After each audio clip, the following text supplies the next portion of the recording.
Assalamualaikum warahmatullahi wabarakatuh. Mga kapatid, mayroon pong nagtanong sa atin, isa sa ating estudyante, na baka ito ay gawain din ng iilan sa atin. So, ang gawain daw nila ay dinidelay yung pagsasagawa ng Salat al-Fajr. So, sila ay nagsasagawa ng Salat al-Fajr pag mayroon ng araw, medyo umiinit na. Dahil ngayon nga taglamig, so nagsasagawa daw sila ng Salat al-Fajr ng alas 9, alas 10. Dahil hindi daw nila kayang maligo ng junub. Dahil sa sobrang lamig at ang kanilang tubig daw, wala daw itong heater na kung saan sobrang lamig. So kapatid, mga kapatid sa pananampalatayang Islam, yan po ay mali na gawain. Hindi po nararapat sa atin na idili yung pagsasagawa ng sala. Dapat na isagawa natin ito sa takdang oras. Kung anong oras nito, dapat isagawa doon yung pagsasagawa ng sala. Maliban lamang kung may mga dahilan. Pero kung ang dahilan mo ay dahil lang malamig ang tubig, hindi mo kayang maligo, so sabi ng mga ulama, mga kapatid, makinig mga kapatid, sabi ng mga ulama, ito din ang sinabi ni Sheikh bin Baz rahimahullah, kung halimbawa hindi mo talaga kayang maligo, okay?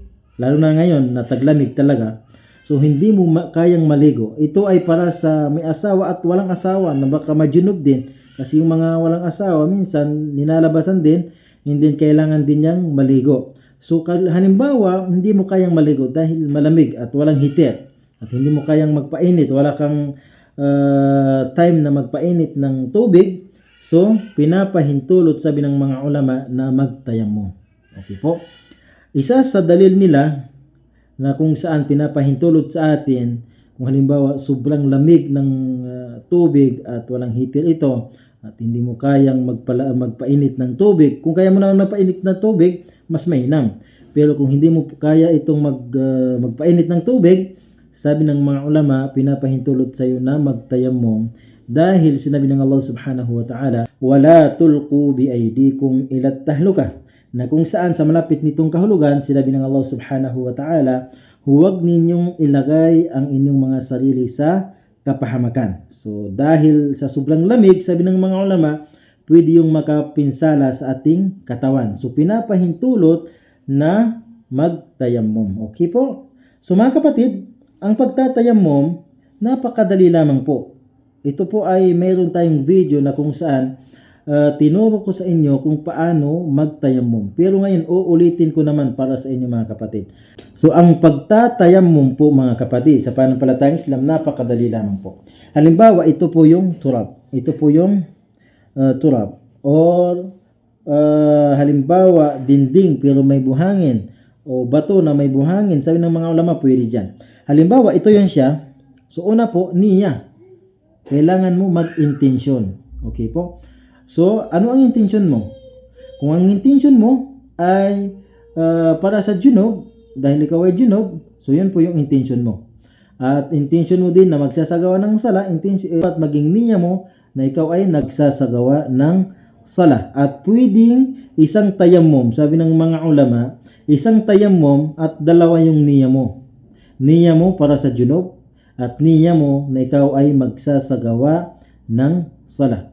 Okay po, pagkatapos nun, ikasin mo lamang po yung Bismillah. Pagkatapos nun, ibato mo yung kamay. Okay? Pagkabato ng iyong kamay dito, halimbawa ito yung sa'idang tayyiba. Dapat malinis po. Sa'idang tayyiba. Lupa na malinis. Okay? Buhangin na malinis. Okay po? So, pagbato mo dito, tingnan mo yung kamay. Baka mayroon namang nandito na malalaking turab, lupa, so ialis mo yan. Iganyan mo, pagkatapos diretso na sa iyong muka. Kung halimbawa may salamin ka, ialis mo.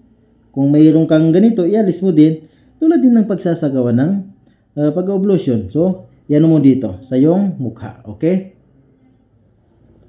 Pagkatapos ng iyong mukha, unahin mo yung sa kanan. Dito kanan po kasi naka-front po tayo. So, ihipo mo ito. And then, kaliwa. Pagkatapos nun, tapos na po. Okay? Tapos na po. Yan po yung pagtatayammum.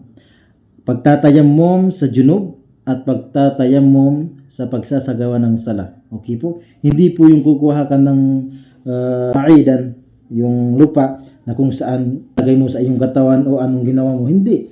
Magkaparehas po yung pagtatayammum sa junub at pagtatayammum sa pagsasagawa ng sala. At tulad ng sinabi natin, sabi ng mga ulama, pwede, at ito po yung pinakamainam, na kung saan isang tayammum lamang po yung para sa junub mo at para sa pagsasagawa ng sala. Sana po ito ay malinaw. Assalamualaikum warahmatullahi wabarakatuh.